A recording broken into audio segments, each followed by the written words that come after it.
What turns a human being into a monster?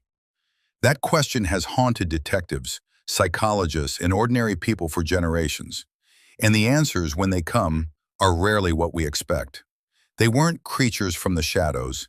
They were neighbors, charming strangers, men who smiled at you in the grocery store, men who shook your hand.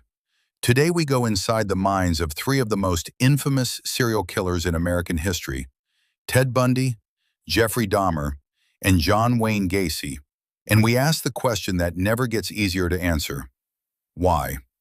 Ted Bundy was everything you wouldn't suspect: handsome, well-spoken, a law student. Women trusted him, and that trust is exactly what he weaponized. Between 1974 and 1978, he confessed to 30 murders across 7 states. He faked injuries, wore a cast, asked victims for help, and used their kindness against them.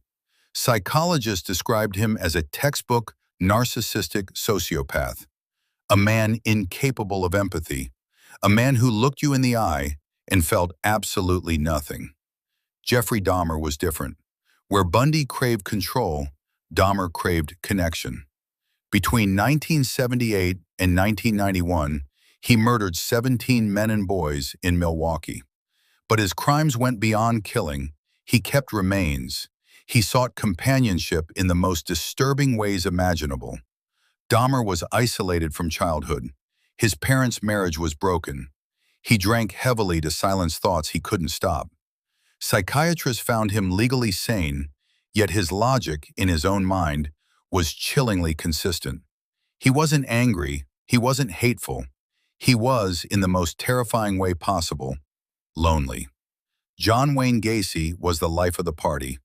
A successful businessman, a man who dressed as a clown at children's hospitals, a man photographed with a first lady. Between 1972 and 1978, he murdered 33 young men and boys, burying most of them beneath his own home.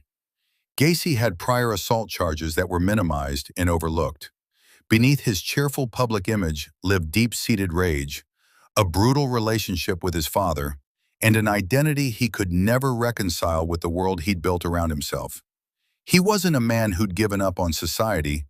He was a man desperately trying to control it, while something far darker controlled him. So what do we learn from these three men? They were not the same. Their childhoods differed. Their methods differed. Their motivations differed. But criminal psychologists have identified threads that connect them, and many like them: antisocial personality disorder, early trauma or neglect, a fascination with power and control, and above all, the terrifying ability to appear completely normal while hiding something unimaginable within. Most people who suffer difficult childhoods never harm anyone. The path to violence is not inevitable. But when it is taken, the warning signs are almost always there, hiding in plain sight, waiting for someone to notice. The study of serial killers isn't just about horror. It's about what we can learn: to protect, to intervene, to recognize the fragile and dangerous line between a mind in pain and a mind that acts on it. Because the most unsettling truth of all: they weren't born monsters. They became them.